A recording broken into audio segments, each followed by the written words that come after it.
So guys, today I got for you top 5 alternatives to very popular and very expensive niche fragrances. So keep on watching to find out more. Don't forget to like and subscribe, and once you're done with that, we can get started. So hello and welcome everyone to today's video. It's not going to be about dupes, it's going to be just about more affordable and also very high quality perfume alternatives to those niche ones that are extremely popular. They're hyped up, people love them, and in case you're on a budget or you just don't want to pay that full retail price, then I hope this video is going to be helpful for you. And I got an alternative list all from the same brand. It's called Orientica and it's a Middle Eastern brand.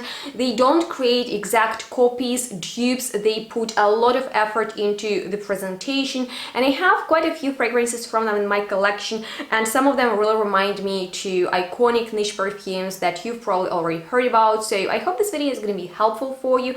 And without any further ado, let's get started with my all-time favorite Gourmand perfume, Love Don't Be Shy. This is such an iconic and truly wonderful Gourmand fragrance because in the opening it is also very juicy, it is bright, we have a ton of very lively florals in here that turns a bit sugary and even slightly caramelized with a hint of something sexy in the dry down, but overall impression is that this is an inviting gourmand fragrance that is not edible nor it is sickening sweet, so it is really well done but super duper pricey. And actually I bought it thanks to your donations. In case you want to support me and you love my content, then feel free to check out Buy Me Coffee. The website is going to be down below, and there you can just support me, and I would be really grateful for that. But in case you're looking for some more affordable alternatives to Love Don't Be Shy, Orientica got you covered with Melody de Orientica, and this bottle is so cute. I love this collection. There is something about these bottles that is so amazing, and the fragrance is very close to Love Don't Be Shy but with few differences. So this is even fresher, even juicier, even more sparkling than Love Don't Be Shy, and I can really smell the note of neroli in here, unlike in Kilian's perfume, and I actually really like that because it's one of my favorite notes. And I have another neroli perfume on today's list, but as I've said, it is very noticeable, it is very bold in the opening, and it just makes sure that that freshness stays a bit longer in this composition that also turns sugary and fluffy, almost like marshmallow, because it's one of the notes in here, as well as vanilla musk, of course the orange blossom, which is kind of the star of this composition, but we have some other tweaks like red fruits and cinnamon in this composition, but it is not too spicy. It's not one of those, you know, berry fragrances. I feel like it's there for the complexity, and you can definitely recognize the character of Love Don't Be Shy in this perfume. But what I find really interesting is that they also added note of petitgrain to the neroli, which accentuates it from the green side. It almost adds something grassy and almost bitter, but it is highlighted by some sweet notes. So for me it's more dimensional. It is not as sweet, at least it doesn't turn that gourmandish as fast as Love Don't Be Shy, and I could easily recommend you this over this in case you can't afford it, or maybe you actually want it to be greener, fresher, juicier, and it is also very tingling. So that would be my recommendation for Love Don't Be Shy. And next up we have that neroli perfume that is probably the most well-known one when it comes to this note, and it's by Tom Ford, their best-selling neroli Portofino that used to be huge back in the day. Now I feel like all the hype has calmed down just a little bit, but still, if you like fresh citrusy perfumes in this eau de cologne style, this is a lovely fragrance, but very pricey, especially for the performance, because since it's on the lighter side, it is not as long lasting, and you might actually want to check out something like Orientica's Wild Neroli from the Limited collection, because it smells almost the same, unless I like it better, because in here we have a bit softer neroli. We don't have like a whole ton of citruses and that lavender that never works for me. So I actually like that the focus in here is rather on the neroli than on, you know, aromatic citruses. We still have lemon and bergamot, but as I've said, it is just a very blossoming, fresh scent of the citrus flower that will take you to the Mediterranean.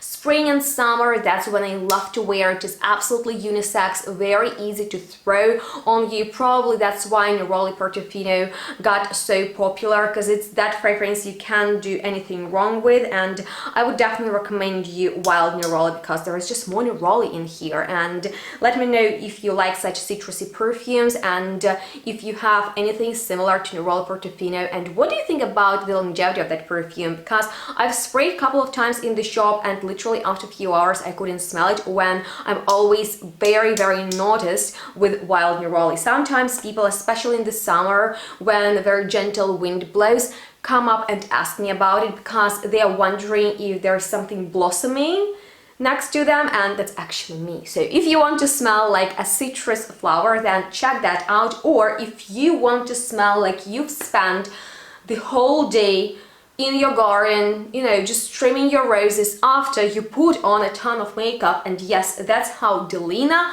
by Parfums de Marly smells to me. Hold on, I have a travel spray. It's actually this Parfums decant of it, and you won't believe it, but I actually got into DELINA after first disliking this fragrance, because it used to be too musky for me. That's why I actually prefer the exclusive version, because it smells very makeupy. As I've said, it's as if you put on a ton of makeup, spend way too much time in your boudoir, and then decided not to go out and just spend some quality time with yourself and beautiful roses in the garden. So alternative to that would be Artibolissimo Romantic fragrance, and this bottle is so pretty. I mean, like, Orientica always kills it with the presentation, and this fragrance is not an exception. That smells just like DELINA. I mean, like, it smells the same lychee, very sparkling and tingling sourish rhubarb note, just a hint of nutmeg, and then roses, peonies, pink flowers, all wrapped into vanilla crystals and musk. So it's not very powdery, but it's there, and it's glamorous, and it's gorgeous. And basically, if you love DELINA, if you're familiar with that type of scent, this is the same, but I actually like this bottle so much better. And there is another one in the collection that is about vanilla, but we are not talking about that. We are talking about Baccarat Rouge. Yes, let me know if you're surprised to see this fragrance on the list today, because it's probably one of the most well-known perfumes of our DNA, and probably I don't need to explain you the scent. To some it smells like dentists, bandages, it's medicinal, sharp. For others it's almost candy floss and sweet. To others it's pheromones, crazy fragrance, polarizing, probably that's why so popular, but also very, have I already said very expensive. It is so expensive. And Orientica has something very similar, Amber Rouge, very oriental bottle, but kind of cute, right? And the scent, I mean, like, you will get the saffron, you will get jasmine with ambers, and overall idea, character of Baccarat Rouge in here. Once again, I probably don't need to talk much about it, and there is this medicinal vibe in here going on. I don't know how else to describe it. It's kind of like this dusty oak moss Evernail note, and if you like that, you will get it in here, of course, with, you know, some spicy and almost muted sweet floralcy. But this is such an abstract fragrance that is very hard to explain by notes. So once again, if you have heard about Baccarat Rouge, you don't want to pay that price, but you want something just like that and in a very attractive bottle, I would recommend you this. And last, however not least, is another great fragrance. However, it didn't work out for me, and I have a few alternatives to ERBA PURA by Xerjoff, which is kind of a sexy, very modern amber perfume. It smells like basket of